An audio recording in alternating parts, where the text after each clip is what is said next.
Hey, welcome to the pre-ramble for Electric Libertyland, episode number 141. Guys, today I want to tell you, if you go and join our pride right now, you're going to get yourselves the brand new, the very fantastic Taxation is Death mug. Yes, we throw around the taxation is theft moniker, but really, what is it when you get down to it?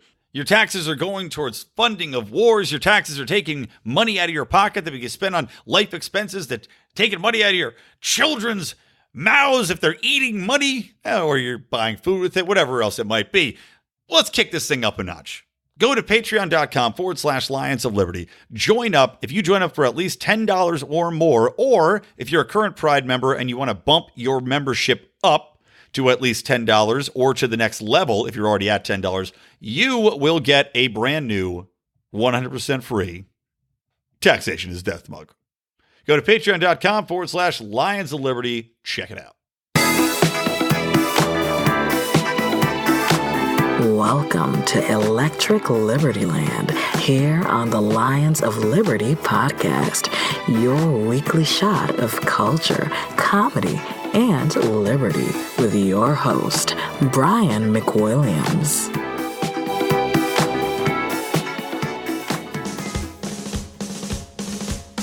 Wow, great, it starts with a Trump quake, swamp snakes and airplanes, bombing Iran's what they say. Iowa war game, listen to the Trump churn, world sees our bad deeds, don't misjudge your own creed, speed it up a notch, speak, front, no strength, the adders start to chatter with a fear-monger now, right, deserts are on fire, pretending we require a government for hire with a combat side, right here war's coming with a flurry, with the furies breathing down your neck. Team by team reporters babble, Trump has a crowd, look at that, low flame, fine, lame, blowback, yo, military's getting low, what it'll do, save yourself, serve yourself, world serves its own needs, all Yemen hearts bleed, tell me with the rapture and the reverend on the neocon right, you patriotic slam right, fight through this pretty sight. It's the end of John Bolton as we know it. It's the end of John Bolton as we know it. It's the end of John Bolton as we know it. And I feel fine.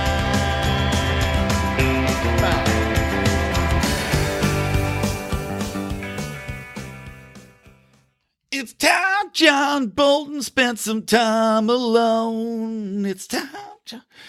Welcome to Electric Libertyland, episode number 141, everybody. I hope you enjoyed that sweet tunage. I don't know if you guys have heard of Dark Tom Woods. He has risen to fame because Mark appeared on the Friends Against Government podcast, also known as the Fadcast, and they somehow lost the entire episode he was on, so we had to re-record it with them. And we blamed it on Dark Tom Woods. Tom Woods' evil alter ego who goes around and fucks with other libertarian podcasts so he can maintain his position at the top of the hierarchy. And you're going to hear me make reference to this at the end. You're probably like 2/3 into the show. But that was when I thought that I had saved the audio files that I recorded earlier. And when I went to go and export this goddamn episode, got error messages galore that all of the content that I had spent 40 minutes trying to save, trying to port over into a new track so that I could use it, thought I had successfully done so. Turns out all that gone, all gone. So you heard my nice song. Had to record that all over again, mix it all over again. I do it for you people because I love you. Join the fucking pride. Make my life worth it. And now I have to try to recreate my initial talking points. Very frustrated and angry and tired. So I'll just be very brief. I was going to talk a little bit more about the climate change stuff. But then John Bolton, he fell into my lap. I don't feel like talking about John Bolton for another 20 minutes, but I will say what's interesting about Trump firing Bolton is that we kind of saw the writing on the wall in regards to this, right? We saw that Trump would undermine Bolton and company. He would undermine him in front of other cabinet members. He was constantly joking that John Bolton wanted to bomb everybody. So it's not surprising to see him get ousted. Now, What is surprising is the man replacing him is an utter neocon. And now this just might be temporary. Hopefully it is, because he is just acting in the role that John Bolton just was kicked out of. But his name's Charles M. Kupperman. He is the Deputy National Security Advisor. Trump had named him to that position in January 2019. And this motherfucker, man, he is just as hawkish and as neoconservative as you could possibly get. He's a member of all sorts of committees. Well, number one, he served under Ronald Reagan. So he's not a huge fan of Iran. And he was the executive director of the General Advisory Committee on Arms Control and Disarmament. Also has been involved with the ultra anti-Iran Center for Security Policy, or CSP. He's also a member of the Committee on the Present Danger, which of course is a huge anti-terrorism, big hawk operation. He's also a member of Empower America and the Missouri State University's Department of Defense and Strategic Studies. I don't know if that's a good thing or a bad thing. I don't know anything about them. Maybe Missouri State is based. Maybe like colleges have those coats of arms. Maybe Missouri State's is just like fuck Iran. That is just like a knight kicking a guy in a Taliban robe. Anyway, so if this son of a bitch takes over, we're in some trouble. Now, hopefully, Rand Paul gets in there and can kind of be a Trump whisperer and get somebody in that's going to be less hawkish and that's going to more focus on reining in military adventures abroad, because Trump does seem like he wants to pull back. He ran on a lack of regime change. Now, granted, you haven't quite seen that, but ran on no regime change, ran on end the wars abroad. Now, he has made strides with Kim Jong-un. That is, of course, fantastic to see. And he was just about to sit down with the Taliban at Camp David. Now, people were really ripping him for that, including Justin Amash.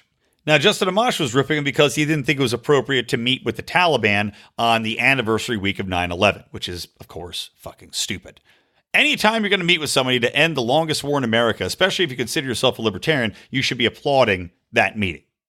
And, the week of 9/11 is not like a sorority girl's birthday. You don't celebrate it for the whole week and the whole fucking month and it's never ending. It's one day. And frankly, I think the media makes way too much of it. I think our politicians and the media collaborate to use it as an exercise in keeping the jingoistic militarism going. Never forget. It's like, it's like if somebody came up to you when you were a little kid and stole your ice cream. And then for the rest of your life, somebody came up to you on that same day and took an ice cream and shoved it in your face. And you said, never forget. Fuck those people forever. Just aggravates me. Just an excuse to keep our military budget, skyrocketing. Constantly keep America in fear. It's stupid. But anyway, Trump was supposed to sit down with the Taliban. Now, they blew up 2 car bombs, killed 1 American, supposedly. They took credit for that. Additionally, on 9/11, at least 9/11 Afghanistan time, because it was still the 10th here, a rocket was fired at the U.S. Embassy, didn't hit anybody, didn't kill anybody, and I didn't see the Taliban take credit for it, but that, of course, didn't help things. But John Bolton this entire time was opposed to even taking the sit down with the Taliban. He just wants to keep on fighting, keep us entrenched in this war, which is never ending, and which we have no chance of winning. So I'm really hoping that Trump has come around to the fact, listen to one of his, what these generals coming home, what these soldiers coming home are saying, that this is purely an unwinnable war. I mean, we're over there trying to fight for people that don't really care to fight for themselves. And we've seen this in areas where the U.S. has taken it over, where we've trained the police and trained the Afghanistan soldiers to sit there and keep this territory occupied. And the Taliban simply come in and they go, hey, get the fuck out. We're in control here. And they go, okay, whatever. And I was reading reports literally from people coming back. And it was like fairly high-ranking individuals in the military. They'd say, yeah, the cops just let the Taliban drive right by. They don't stop them. They don't want to die for us. They know this is our war. It's not their war. They don't give it. They don't give a shit about women's rights. Americans, might give a shit about women's rights. I'll tell you what. I don't give enough of a shit about Afghanistan women's rights to have us keep going and spending trillions of dollars there and having people die there from our country while creating more terrorists that can come over and try to do a 9/11 again here, which will never happen, by the way. But just insane. So hopefully Trump's waking up to that fact. The first time I recorded this, I'm not going to lie, I had a lot more to say about this. But As I said, I am now a beaten dog lying in the corner. Oh, okay. So I do want to talk a little bit about the climate stuff. I did not watch the entire 7-hour climate debate, and I'm going to try to tie into the point where my recording saved, but I just think that all of this theater is absolutely insane for the Democrats to do. I mean, what kind of an asshole sits around and watches 7 hours of climate debate anyway? Anybody that's that sick in the mind to do that, it clearly believes that the world is ending, that Chicken Little was right, and is already sitting in the basement of their home, eating vegetable patties and drinking their own urine. Like they're over. They moved as far from the rising sea levels as they can, and hopefully they discovered some way to turn urine into water, like in Waterworld, whatever contraption that Kevin Costner put together as Magical Gill Man. But otherwise, normal people watching this shit. I mean, look, people care about the climate, right? But they don't care that much about the climate. They care about real life issues. And to see these people talk about these programs that cost trillions and trillions of dollars is just absolutely absurd when they can't see any real tangible effect. Maybe extreme weather, if you're to believe the mainstream media, but if you look at the scientific data behind it, as I have, there is virtually no correlation between weather and temperature rises and extreme weather. Almost zero. You wouldn't believe that by listening to the mainstream media, though, because they don't actually do any investigative journalism. They don't actually dive into the science behind it. They don't want to. They've all signed off on this crazy pact to cover the climate as a crisis. And this is despite the fact that, there's been this lull in warming. You'll have people like the hack who just lost a lawsuit over Michael Mann of Penn State, sadly of my alma mater. But this hack lost a lawsuit where he refused to turn over his data. And he refused to turn over his data for one simple reason, because he knows it's full of shit. He knows that he basically, what he did and what all these climate scientists have been doing is they're adjusting data to meet the outcome that they want. And a lot of the stations they go to measure these temperatures at are placed in these city centers wherein it used to be rural farmland, or it used to be out in the middle of nowhere where it wouldn't get the secondary heat sources. It wouldn't get the heat from the city, from the cars, from the pavement, retaining that heat and forcing it out and making it seem hotter than it is. Instead, they leave them there. Now they're surrounded. Now the temperature gauges are off, and you've got no reliable readings. So what they do, instead of simply moving them, what they've been doing is going through and making these manual corrections, which, of course, if you're going through and making corrections based upon what you think, well, this should be that and should be this, even if you're trying to be unbiased, you're probably still going to be biased. And as it turns out, they were biased. And now here's what I'm going to try to tie into what I was saying before. So it might be a little bit of an awkward change. Anyway, the NOAA had to refute some studies, and I'll go into my pre-recorded ramble here and hope for the best. And it turns out it's actually NOAA itself, the National Oceanic and Atmospheric Administration, who, of course, does the majority of reporting for the United States and is widely utilized in United Nations reports. They were challenged by Anthony Watts of popular climate website What's Up With That, who had challenged their own reporting and their numbers, saying that they had skewed too high for the reasons I had just mentioned, that being too close to city centers. So they said, oh yeah, we're going to show you. And turns out, after they did their own investigation, it turns out Anthony Watt was correct. And the Journal of the American Meteorological Society, Jesus Christ, JAMS, as it's known, confirms his claim, and that NOAA had underestimated the extent to which heat island effect has compromised its recorded temperatures. So nobody in the media will report on that, because they're all in collusion together to report this climate nonsense. But it's a losing issue, coming back to the main point. People don't see the effects of this in their daily lives. They want to know what's going to happen to them, what's going to happen with their taxes, what's going to happen with their kids going to school, what's going to happen with gas, what's going to happen with war, what's going to happen with just, the stock market, the economy in general, what's going to happen with healthcare. All of these things rank above climate change. And they know that as soon as you dive into any of these climate proposals that anybody is throwing out there, even like the most modest of them is still like $1.5 trillion, that their taxes have to go up. Bernie Sanders at least admits it in his insane proposal. Half of them deny it. But at least, I mean, you have to acknowledge that taxes are going to go up, and especially on the middle class who've already been kind of milked to death here. So the average voter that's really going to be interested is not going to take an interest in climate change and the new Green Deal, which is going to promise all these things to the poorest people while sucking money out of their wallets to pay for it. And even if it does suck all their money out, we still can't do it without printing trillions and trillions of more dollars or going deeper and deeper into debt. So, losing issue.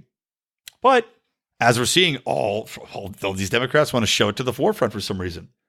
And the media is complicit in this. And it's to the point where, I was reading an article about somebody asking whether or not this was essentially like journalistic malpractice. These climate mad media persons and organizations have signed on. There was like a call to climate arms by one publication or other. It was probably like the fucking Atlantic or some other liberal publication. But it was a hyper-liberal publication which said, we call upon media to address this and really report on climate change, yada, yada. And so like 105 organizations committed to covering climate. But they don't really cover it, honestly. They cover it in the same way that you would expect a leftist organization to cover things, which is typically, okay, well, this is a problem. We're only going to cover it and say that it's a problem. We're going to hyper-exaggerate that it's a problem. I mean, look at any of the coverage you see in Washington Post or CNN or MSNBC or Huffington Post. Anytime anything happens, they associate it with climate change, whether or not it is actually linked. They don't bother asking experts. They don't bother checking with the latest papers. They don't do any investigative research. They simply regurgitate the left talking points on climate change. And if anybody dares to bring anything to their attention to refute that, like what I just talked about, this study in JAMS, they either ignore it completely or they say that you're a climate denier.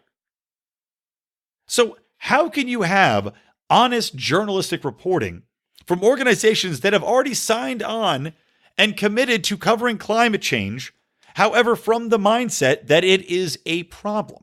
And that is the original publication that called to arms all these organizations. That was their emphasis too. They wanted people to cover this as though it was a problem. So if that's the tack you're taking coming in, how can you possibly be expected to be unbiased in your reporting? It is a fucking sickness, man. All right. Anyway, let's move on. So let's say I'm not going to talk too much about climate change and that thing. It was a couple of the more ridiculous things. One of which was Bernie Sanders in response to a quip on population control. And, usually I would go ahead and just pull that clip from YouTube, but I just had like a meltdown because you guys, I'm telling you about it because you would otherwise never know. But, hey, a little peek behind the curtain, pull a kimono aside, never hurt. I was freaking out because I recorded that whole song. I recorded 20 minutes of the episode. And then all of a sudden, for no reason, could not hear anything I was recording. Couldn't get it to export. Couldn't get the sound to play. So I was like, oh my God, did I just lose that whole song? Is it unusable? Am I going to have to spend 45 minutes, recording this thing again and tuning it? Blah, blah, blah, blah, blah, blah. Granted, it'd be easier the second time around. But thank God it was just a corrupted track. So I'm back in now. But long story short, now I don't have time to pull this audio anymore. So I'm just going to read you what Bernie said and the question that prompted it, and we'll just move on from there. So here is the question by a teacher. Oh, God. Oh, God. CNN identified this woman as a teacher. I didn't even realize she was a teacher before reading this article in The Hill. Martha Redioff, a teacher, asked this question. Quote, empowering women and educating everyone on the need to curb population growth seems a reasonable campaign to enact. Would you be courageous enough to discuss this issue and make it a key feature of a plan to address climate catastrophe? And of course, Bernie Sanders says yes. So again, it's operating under the premise that it empowers women to control the population.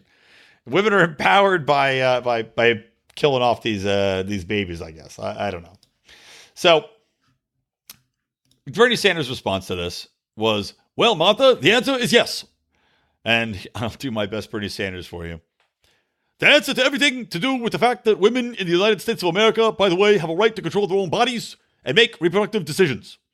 The Mexico City Agreement, which denies American aid to those organizations around the world that allow women to have abortions or even get involved in birth control, to me is totally absurd. So I think, especially in poor countries around the world, where women do not necessarily want to have large numbers of babies, and where they can have the opportunity to birth control, to control the number of kids they have, I think is something I very, very strongly support. So essentially, Bernie Sanders is saying that we should control the other populations of the world by virtue of giving them aid to provide birth control and reproductive choices to women. Now, people were really losing their minds about this, saying, oh, Bernie Sanders wants to control the population and limit population. I don't know. I'm not really buying into that. I will say that it is insane on its face, though, that the United States should build into any climate plan a financial incentive to stop other countries from having babies, though.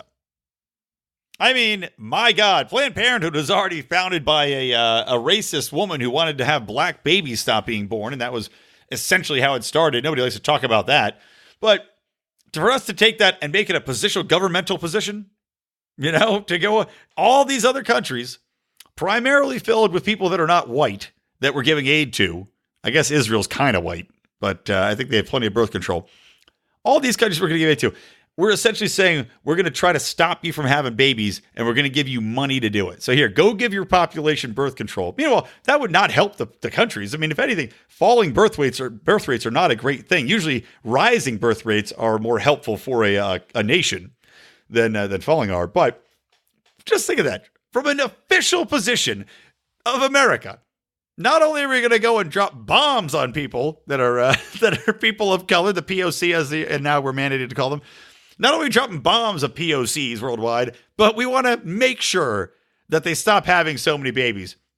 Because the women in these countries, they don't want to have large numbers of families, but it's just because they don't have access to birth control. And by the way, you can get birth control in Mexico over the fucking counter. In China, you can also get it over the fucking counter. I was there with my girlfriend at the time. She had to get birth control. We got it over the counter. So most of these other countries actually have an easier option to get birth control. Now, granted, in Rwanda and deepest, darkest Africa, they might not. In the middle of the Middle East, they might not. They probably don't. But are we actually going to presume that the United States is going to find that they're going to take money to the tune of millions of dollars? That money is really going to get to the people that it's intended to help, right? Never mind all the other billions and billions of dollars in humanitarian aid and whatever other bullshit we like to pretend is going, this money's going to actually help these people. Never mind that all of that money gets routed into politicians' pockets, gets routed off to warlords, never makes it anywhere close to its intended targets. And instead, we have food rotting on docks while people line their own pockets. We really think that these fucking countries where people would honestly need birth control, that our money is going to get that to them? That magically we're going to be able to go in there, open up a new CVS in the middle of the fucking jungle, and that these people are going to have their birth control? Fucking moronic. Not only is it immoral, but it is moronic.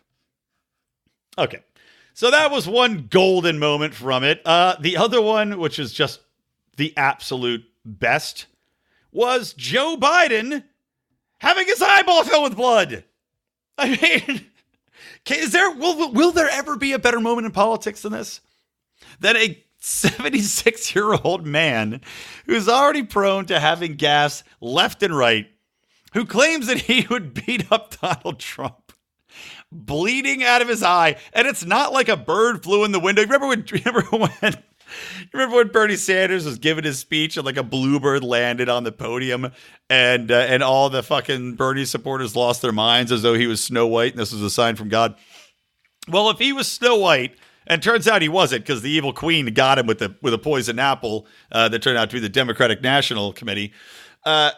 If he was Snow White, then who was Joe Biden? Because he looked like the Terminator up there. And if Bernie Sanders' bird flying down and landing on the podium was a sign from God that Bernie was some sort of magical creature, Joe Biden's eyeball filling with blood has to be some sign that he is the oldest Antichrist ever. He's really been taking his time, enjoying life, and now he's fully decided to become the Antichrist. I mean, good God. But wow, hilarious. Another one I'll talk about real quick is... let's talk about, Kamala Harris trotting out this old canard. We only have 11 years to cut our emissions in half. No, wrong. Stupid, idiotic nonsense. Just like AOC, who thought we had 12 years left, until the end of the world. None of this is true. This is a misunderstanding of a very basic paper that came out that said nothing about the world ending or nothing about irrevocable change to the climate system, that the world was unsavable after this if we didn't cut our emissions in half. None of that's true. This whole 11-year, 12-year figure is simply referring to GDP, global GDP, and even that, I'd say, is complete horseshit. What are the metrics they're basing it on? Okay, what, loss of property by the sea? Really? That's okay. So you're presuming that we're going to lose what? I don't even know what the fucking figure was. It was something where you go, okay, even that figure is not that terrifying. And like anything, it's not like these things just happen overnight. You see them coming, you move it back, you build it out. Probably, if anything, GDP will go up because we're going to have all sorts of industries spring up to stop this catastrophe from happening in the first place. Building more seawalls, operating, raising houses up, doing whatever it is. The human race has founded itself on evolving, on beating climate, on beating the natural environment, on making do, on finding creative ways to overcome.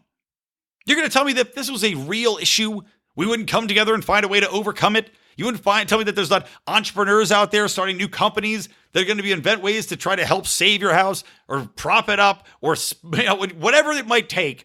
I guarantee you they'll find a way to solve it. If it was a real issue. And everything I'm seeing, from Obama's $15 million mansion to these miscalculated temperature readings to the lackadaisical efforts, this is basically just a farce. It's like they're going out there, they're putting on this big show. It's like the Greek drama. You've got these asshole Dems standing out there yelling about climate change and, oh, here it comes, here's the circus. And then you have the media out there like the chorus, oh, yes, this is a problem. It's all theater. None of them believe it. None of them are actually acting on it as though it's a real issue. And none of them are affected by it. The people that are affected by it are the poorest people. It's the middle class taxpayers. The poor people are going to pay more for every single thing if they put a carbon tax out there, or if they try to put just like in France, if they put more gas taxes on there, or just like here in my goddamn local city, where they try to take away lanes of the road in order to piss people off to the point where they decide they don't want to drive their cars places. This is a real thing that happened in LA. It's called the road diet. So the poor people, the working man, those are the people that pay this price. The elites don't pay shit. They can afford to get around it. They can afford to pay the minimum increases and whatever it might be. They're not bothered by it.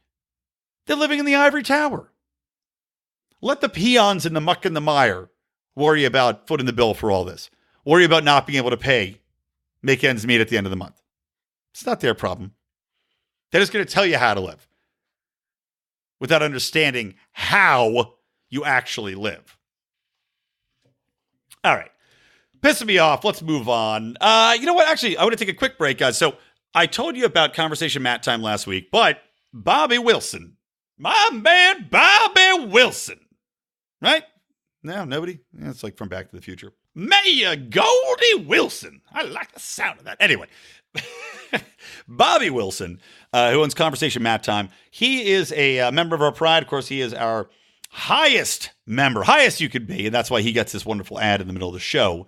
And he asked me this week, instead of doing a Conversation Matt Time ad, he wanted me to actually come out and say to you out there, one of the reasons to, number one, join the Pride is, we have a fantastic community on our Facebook page. Bobby is our most active member, I would say.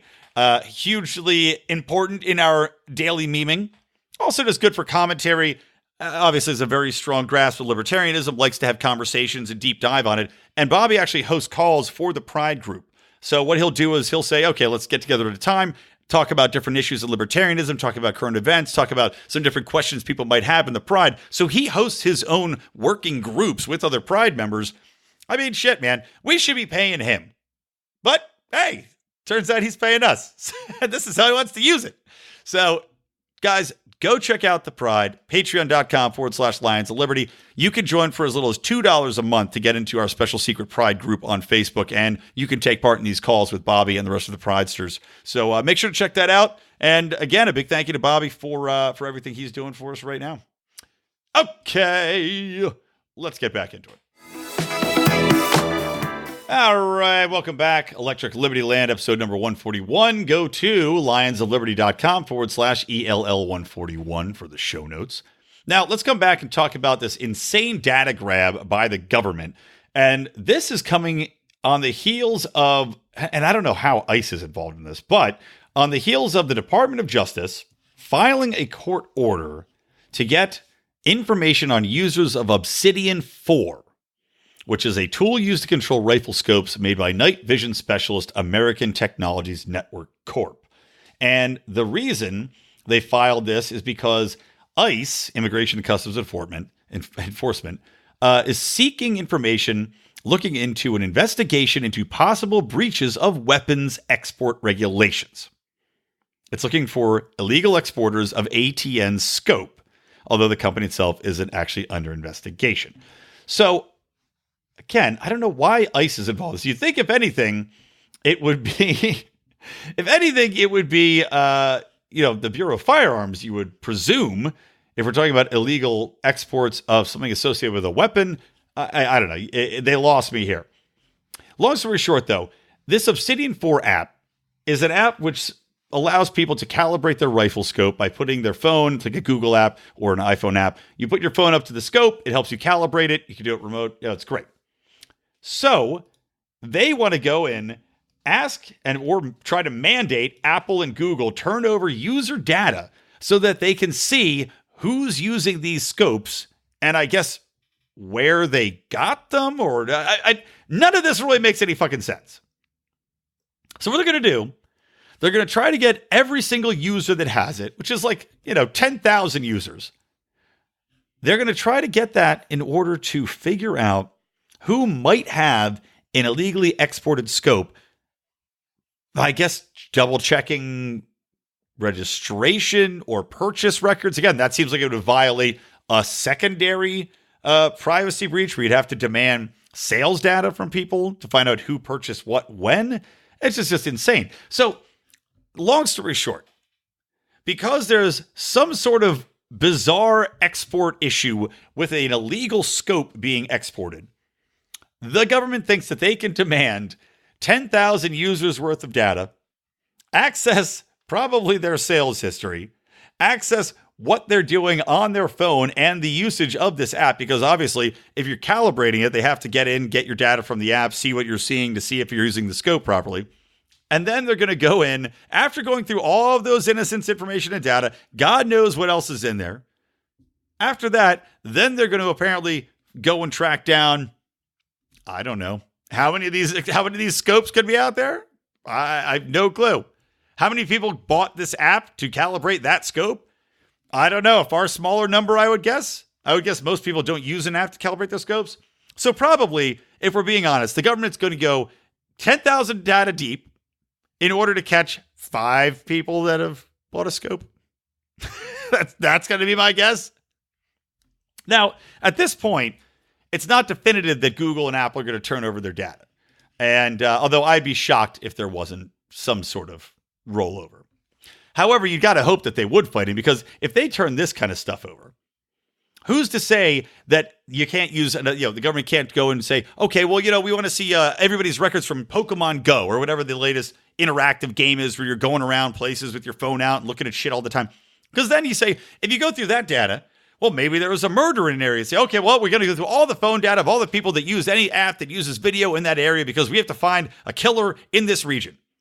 Right now, this is an extreme example, but if you can go through and request people's data that's taking video on their scopes or use what calibration setting it's set to, well, if they roll over for that, then a logical extension to that is to say, well, what else can we use it for? what other apps are utilizing this type of technology and video capture. So you can see it's less a slippery slope than it is an elevator shaft, which you are sure to push us down as soon as humanly possible. Because once this dam breaks, there is absolutely no going back. So that's a quick story to talk about. Next one I want to talk about real fast is, while we're on the topic of guns. So we talked about this briefly during I think it was the draft that we did. Actually, no, you know what? It might even have been a Degenerate Gamblers episode. But the National Rifle Association has fought back now and filed a lawsuit against San Francisco, where a community district, or no, sorry, not a district court, a community board, the San Francisco Board of Supervisors, had voted to pass a resolution calling the NRA a domestic terrorist organization. And they said this was because the U.S. was plagued by an epidemic of gun violence, which, by the way, not true.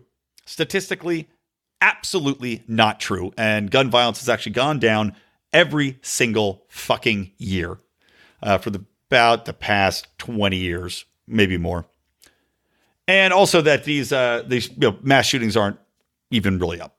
They tend to happen in a similar fashion now, and they're getting a lot more media attention, but the overall number of mass shootings has stayed fairly even. Anyway, San Francisco Board of Supervisors passed this resolution saying that the U.S. is plagued by epidemic gun violence, and they said the NRA is using, quote, its considerable wealth and organization strength to promote gun ownership and incite gun owners to acts of violence. And that's why they're declared a domestic terrorist organization. Let me ask you, in what world is the NRA using its organization strength to promote gun ownership and incite gun owners to acts of violence? I don't know. I'm not an NRA member. I know a lot of us have issues with NRA because they do not actually protect the Second Amendment right anywhere near as much as we would prefer they protect it. But I really haven't seen any videos out there telling them to go and shoot your neighbor in the face. It seems to be mostly training on gun safety, on good gun ownership, on getting together and talking to people, maybe going to shooting clubs. Nothing in this is really going down the avenue of inciting people to act out violently by using their guns on other Americans. I mean, yeah, I don't remember seeing Charlton Heston up there going, "Now listen to me. Go out. Take your pistol, put it in an old lady's ass, and pull the trigger till it goes click." That's not a great Charlton Heston impression. "Get your paws off me, you dirty apes!" Dr. Zayas. It's really like what? We all know that San Francisco is not a community based in reality. I mean, that city is so surrounded and infused with human feces, I think, by now, that the noxious fumes have enveloped them in a way where the toxicity is interacting, kind of making them live in this fantasy dream world. You know, it's like when people in prison will crap in a bag and then huff it to get high. And yes, that's a real thing. You should look it up. You'll probably regret it, but you should look it up. I'm pretty sure that's what's happening to the entire city of San Francisco. I am pretty sure that either it's the fumes and they're getting high off the fecal matter in the air, or just like old ladies, the reason they say a lot of people get Alzheimer's is because of the bacteria in cat shit. I'm thinking that bacteria might be in those homeless people's shit too. Maybe they're eating a lot of cat food. Cat food's high in fat. Cat food's cheap. You go buy some cat food, you're eating that instead of your hoagies, getting high, shitting in the street. Now you got that human cat bacteria thing.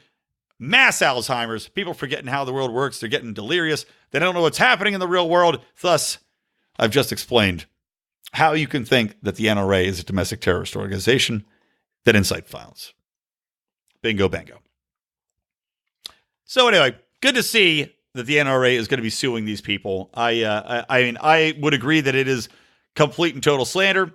Absolutely ridiculous for a city to make a resolution like that. So we'll see how it plays out in court. And hopefully the nice assholes of San Francisco get a nice smack in the face. Tell them to shut the fuck up once in a while. As Dave Chappelle said, how about you just shut the fuck up? All right, next thing I want to talk about. I just got a lot of dumb stories to talk about, to be honest. Two more. Actually, one more pissed off story, then two more dumb stories. How about this one? DMVs are selling citizens' data to private investigators. Yes. So, several departments of motor vehicles around the U.S. including Virginia, Florida, Delaware, North Carolina, Wisconsin, New Jersey, and Texas, sold drivers' personal information to businesses, including private investigators. This is according to Vice's motherboard. And you know how much I hate Vice, but hey, man, I will tip my cap if there's actually good reporting. So Vice is reporting that these states have made tens of millions of dollars annually selling this data to companies, including insurance and towing businesses. So if they know that you've got tickets that are out of, let's say you've built up a certain number, let's say your car is now due for an impound, they will sell that data to towing companies, essentially hiring mercenaries to go out and tow your car, make sure they know exactly where you are, where you live, and that you're overdue.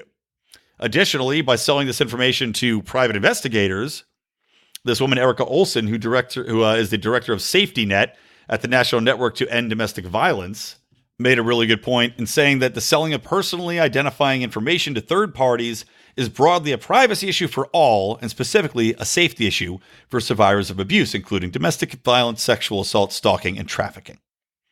For survivors, their safety may depend on their ability to keep this type of information private. And that is pretty damn true, because again, if you are a guy who's obsessed or a psychopath, not just a guy, by the way, or a girl, any type of stalker, any type of nut job, if you know that you can hire a private investigator and a private investigator can get this information easily from the DMV who he's got to deal with, then bingo. Here you go. Here you go, stalker. Thanks for hiring me. Here's where this person lives. Here's their car information. Here's, whatever else they have. They're always scanning license plates driving around. I don't know exactly what information the DMV has on us at this point. But it is scary to know that the government is fucking monetizing that information. And I don't remember signing off on that anywhere. Do you? Now, California wasn't on the list. Maybe people in Jersey and Texas checked the box without reading the the terms of service. But since when should the government have a terms of service that includes being able to sell its citizens' data to private companies for something that they are forced to go through? Because I'm sure, just like any of these other things, I'm sure they make you check the box in order to get the service completed. So they're essentially forcing you, if you want to own a driver's license, which should just be, you drive a car wherever you want to drive a goddamn car, but they make you do it. So if you're forced to get a driver's license to get to work, or you're forced to get a driver's license to drive your kids around, now you're also forced into a condition wherein your private data is being sold off, and there's not a goddamn thing you can do about it. Absolutely disgusting. All right, last two things. Number one, good news. A judge ruled that the terror watch list violates constitutional rights. Yes, awesome. U.S. District Attorney Judge Anthony Trenga has granted a summary judgment to nearly 24 Muslim U.S. citizens who challenged the watch list with the help of a Muslim civil rights group, the Council on American Islamic Relations. Now, of course, that organization will be called by the Israeli lovers as a terrorist organization, but seems to me that it can't all be bad if they're helping these people get off a terrorist watch list that they've been placed on, which I agree is completely unconstitutional. Well, good. Good. So this judge essentially said that by being placed on this watch list, which of course you don't know about before you're placed on it, you don't know about it when you are placed on it, and it's almost impossible to get off of. When you're put on this watch list, you go to the airport and you're handcuffed, you're taken into custody, you're subjected to invasive secondary searches. So the judge says, look, this is significant. You have a right to due process, and your constitutional rights are being infringed. Bravo, man. And he also said the concerns about placement on the list are legitimate, about people being put on this list willy-nilly, because as I've talked about many a time, you could get put on one of these lists for knowing somebody that knows somebody that may be a terrorist. So somebody that you might never meet in your life knows somebody that they might know briefly that knows somebody that might be a terrorist, and now you're on a goddamn watch list. And as of June 2017, 1.16 million people were on this watch list. 1.16 million people. Now, most of them are foreigners, of course. But there's also over 4,500 U.S. citizens and lawful permanent residents that are on the watch list as well. You cannot get off of this thing once you're on it. You don't know you're on it. Good luck taking your case to court. getting the government to talk about it. So this judge has done really, honestly, in my opinion, a fantastic service for the cause of liberty, for fighting back against government taking away the rights of due process, stealing away your liberties, and placing you on a list in which you are inevitably going to be trapped on, probably for the rest of your life, and with little recourse to do anything about it. So, bravo, Judge. Keep up the good work. Okay, now 2 more things. I swear to God. Sorry, there's so many. This is the problem when you're doing a show like this. I don't even know. I've got like 25 news links here, and then of course John Bolton gets fired, and my entire plan for the show just gets thrown out the fucking window today because he got fired at the morning I'm recording this. He gets fired, and of course this whole thing happens with the Taliban thing. So my whole plan just went out the window. So this might be a little bit more of a frazzled show than usual, and I'm flicking around more because I don't really. My plan is no plan at all.